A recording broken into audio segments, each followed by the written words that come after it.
Hello and welcome to this Agenda 21 News Focus for July 2020.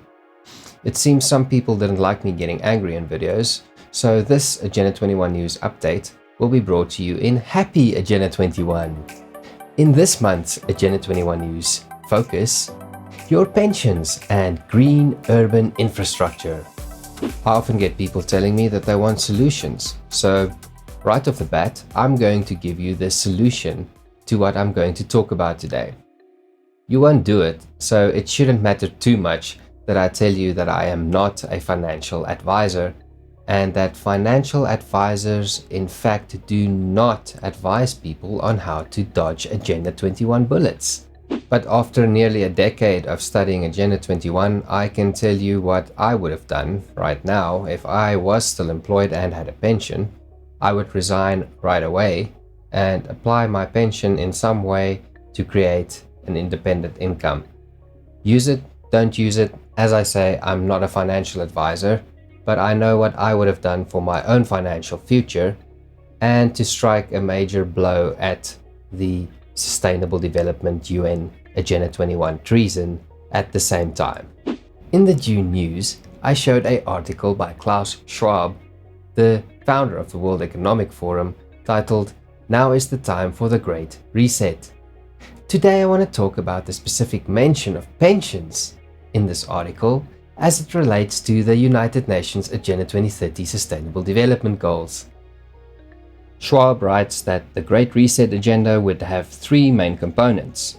Towards the end of the second, ensure that investments advance shared goals such as equality and sustainability.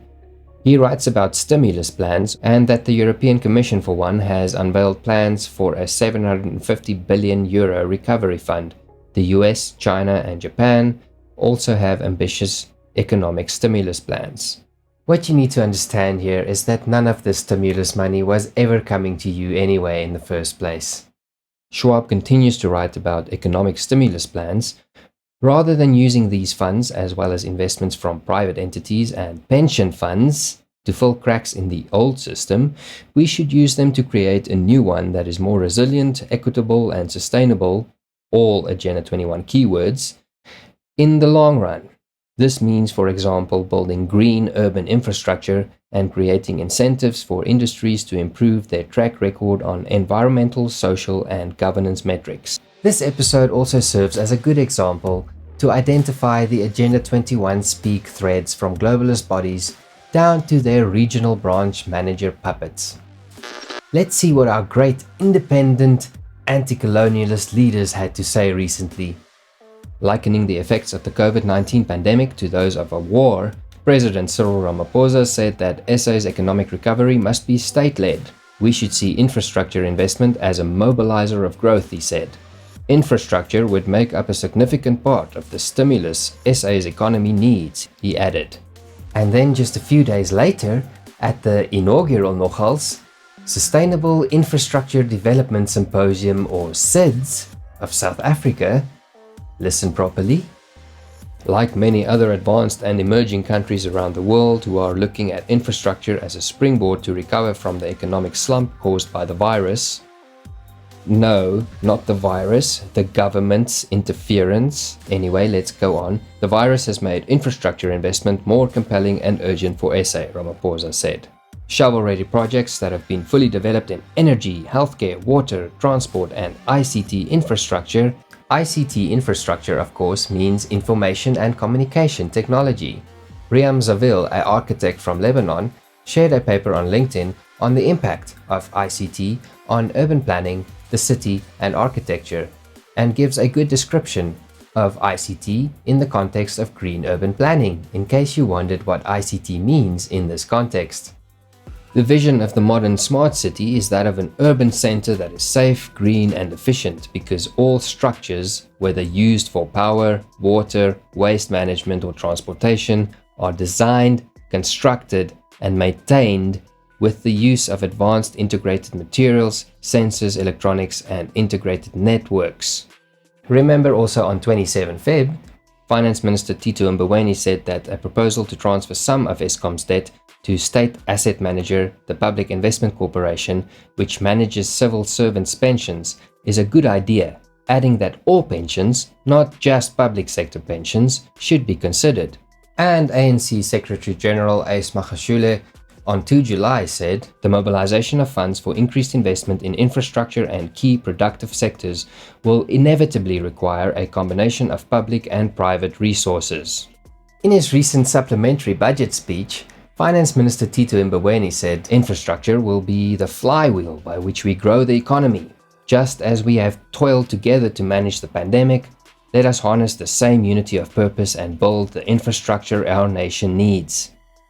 Together with the Development Bank of Southern Africa, we have identified projects that will be funded through the budget facility for infrastructure. We have recently released a paper on sustainable finance, and we are working closely with the private sector to green our economy. Green urban infrastructure. Let me translate what we've covered so far for you.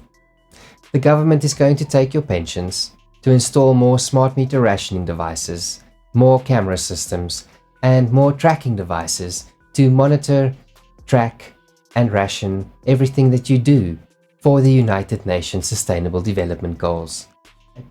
A paper published recently in the Journal of Environmental Management read, "This paper reviews the potential of 10 shortlisted and existing valuation tools to support investment decisions of urban green infrastructure. In the assessment, the functionality is regarded specifically from the urban planning and decision-making viewpoint. It was found that most tools are not designed for the peculiarities of urban context. Several elements contribute to the hampering uptake of green infrastructure valuation tools. Firstly, the limited effort in the economic case for green infrastructure remains a burden to use toolkits to compare grey and green alternatives. Secondly, tools are currently seldom designed for the peculiarities of cities, urban ecosystems, disservices, multi-scalability, lifespan assessments of co-benefits, and the importance of social benefits. Thirdly, toolkits should be the result of co-development between the scientific community and local authorities, in order to create toolkits that are tailor-made to the specific needs in the urban planning process. It can be concluded that current tools are not readily applicable to support decision-making as such." Now, I know that is only from the abstract of the paper and I didn't have access to the full text, but after hearing only that, I guess my question to you is this. Do you believe the ANC's decision-making will be better than the existing evaluation tools to support investment decisions in green urban infrastructure? That's it for this Agenda 21 News Focus. I will see you again in August. Please remember to click subscribe and the bell for notifications, and you can find us in the following places.